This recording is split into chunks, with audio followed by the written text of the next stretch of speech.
This is Fred Beck from Frederick's Fighting, proudly sponsored by Empire Fight Storm, joined over Zoom once again by Peter Mcdonagh. Peter, it's been a while since we last spoke, actually. How have you been?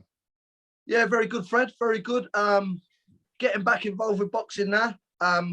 Spent a week down at Ben Davison's the other day, seeing the great talent he's got down in his gym. Come away from there now and looking now to get my first fighter, as well as I've just got my boxing license, my Irish boxing license as a trainer. Get me manager's one as well.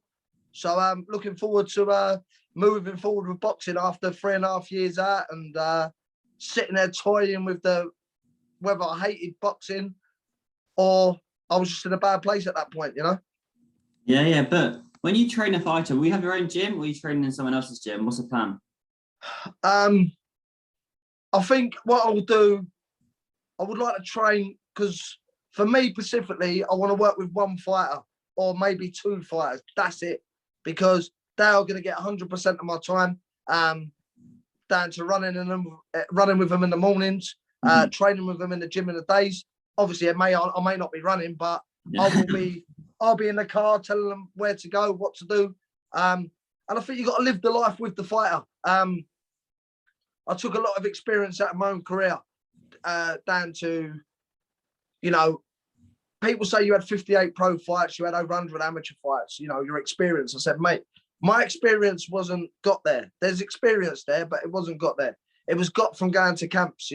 I've been to more camps than gypsy camps in the UK in my old boxing career. So, I've learned a lot. I've been on Mayweather's. I've been, I've trained with Goody Patronelli, who used to train Marvin Hagler. I've been all over the world, Canada, Italy, France, Germany, Holland, been in camps with, Tyson Fury, loads of camps with Tyson Fury, Billy Joe Saunders, Kevin Mitchell. I mean, we can just name fighters from the UK, but I can name fighters all over the world who I've worked with, been around the likes of Canelo, been around, again, Mayweather. So I picked up bits and pieces wherever I was. And like I say, I had more trainers than JD Sports. But I think as a boxing coach, you've got to be a teacher. And you're working with a rough diamond, Fred. And all you got to do is shine that rough diamond up. And you just add to what they've got. I mean, the silliest questions I hear people say, oh, yeah, turn pro now, pro game different. It ain't different. It's no different. You do longer rounds, yeah. And, it's more about the navigation of when you're inside, you can fight inside in the pros. You can't really fight inside in the amateurs.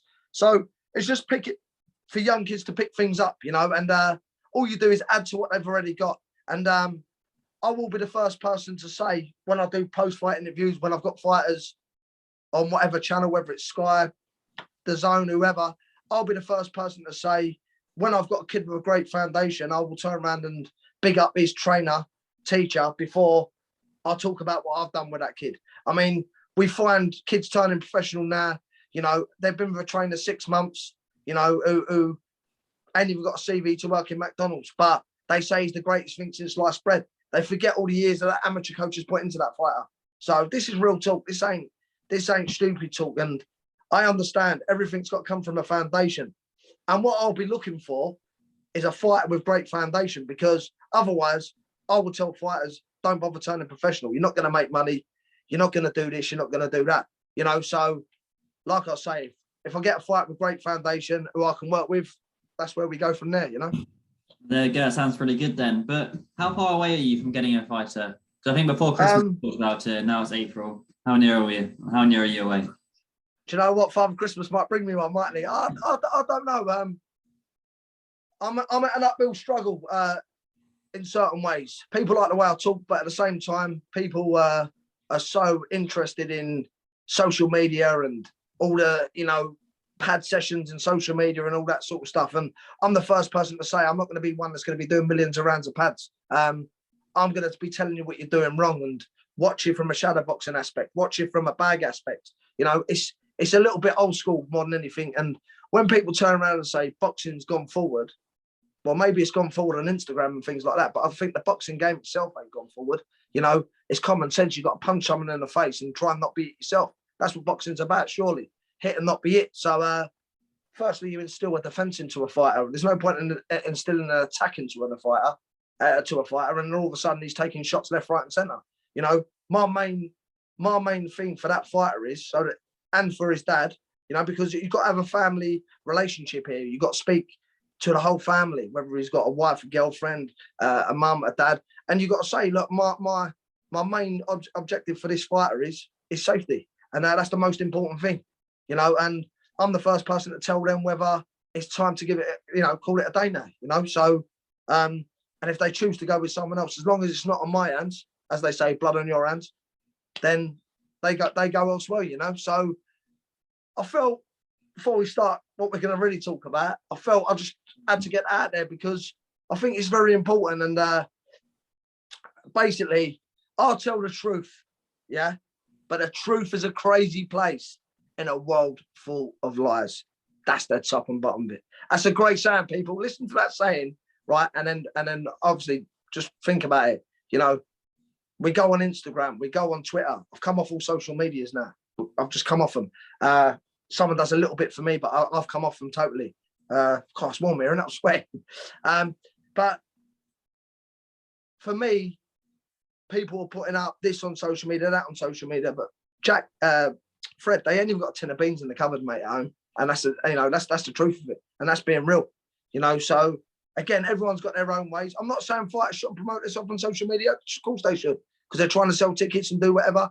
But it should be used for certain aspects, not for, you know, I've just gone to the toilet and been to the toilet and things like that, you know, or I'm going to bed now. You know, let's be real. It's, you know, I know you're in that industry and you're in that world. And I was the first person to say to you about these YouTubers and all that sort of stuff. Jump on it, because that's what people are interested in. You know what I mean? That's what people are interested in. And now we're talking about YouTubers. I know you do a lot of YouTube boxing on your channel.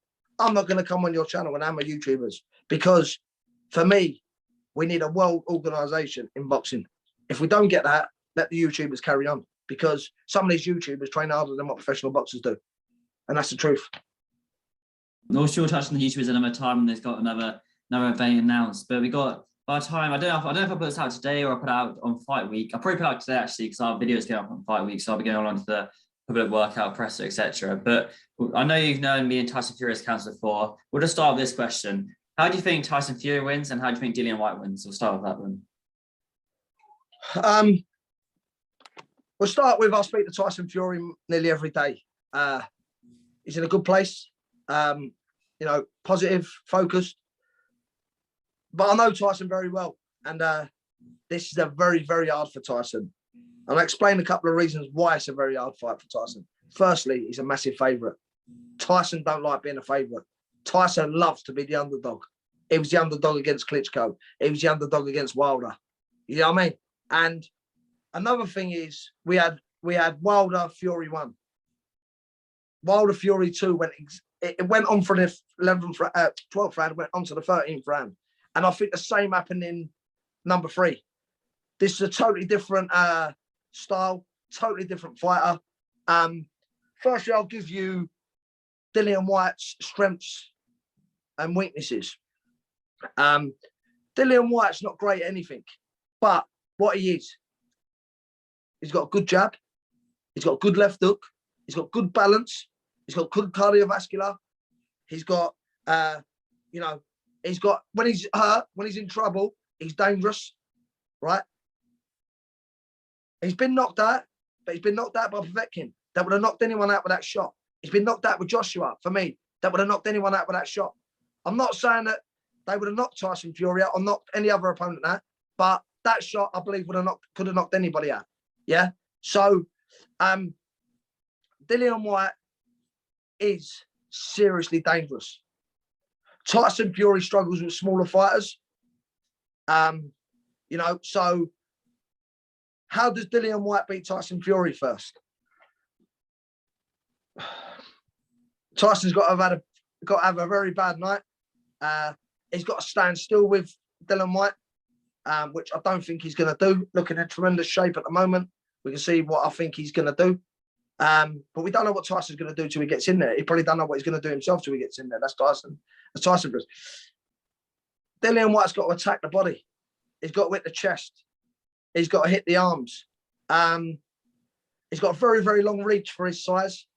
As we see Wilder stabbing that jab into Tyson Fury's chest, we could see that happening. Everybody's looking for that big left hook, Dillian Whyte left hook. I don't see that as being a shot if he ends up clipping Tyson Fury. I think it's the right hand over the top, because Tyson Fury sometimes struggles with that right hand over the top by the smaller guy. He's got to stay as a small unit. Crouch knees, bent knees, dip knees. He's got to be clever, not just walking in the straight lines. He's got to take steps. So what he's doing is offsetting Tyson's straight punches coming at him. He's taking the power away from him. And what he's got to start doing is breaking down. When Tyson Fury tries to get that length on his shots, try and break the length of his shots down, which breaks the length of the power down. So that's the way I see Dillian Whyte attacking the body and, you know, break the body, as they say. So chop the tree and then it'll finally come down and then maybe coming up to the head. But Dillian Whyte's very, very dangerous with a 3-punch combination. Anyone out there that thinks, well, everybody out there thinks this is an easy fight and everybody thinks this is a foregone conclusion. But we've got to look how much it's really taken out of Tyson Fury, the Deontay Wilder fights. You know, he's been knocked down heavy like 3 times in them fights. Got up, unbelievably got up.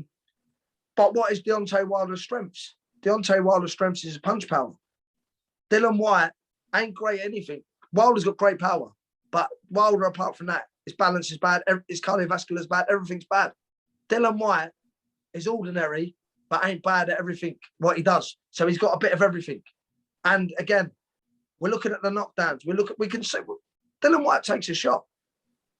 Maybe he didn't take the shot he didn't see, but he can take his shot still.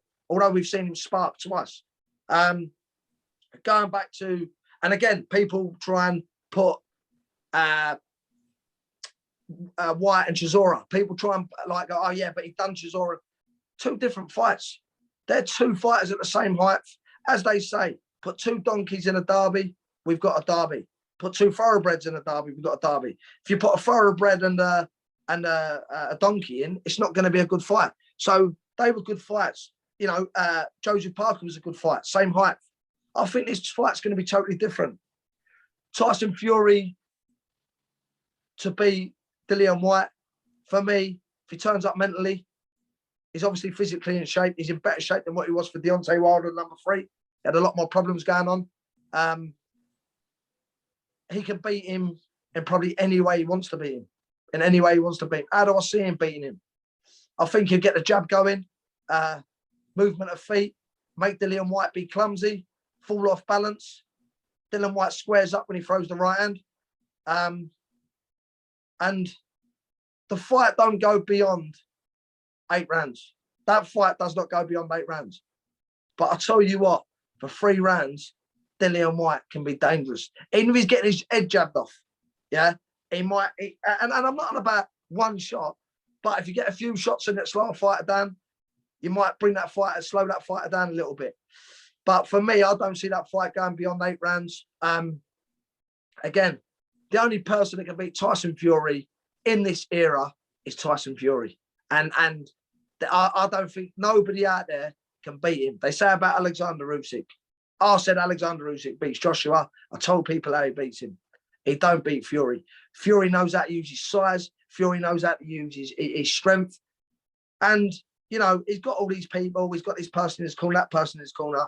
But Tyson just works the fight out as it goes on. He'll go out in the first round and he'll work that fight on as it goes on. He knows Dillian Whyte's probably going to come out and start fast. But we might all become surprised. And Dillian Whyte might come out and start really slow behind the jab. You know what I mean? So, yeah, you know, it's a good fight. I think it's a very, very good fight.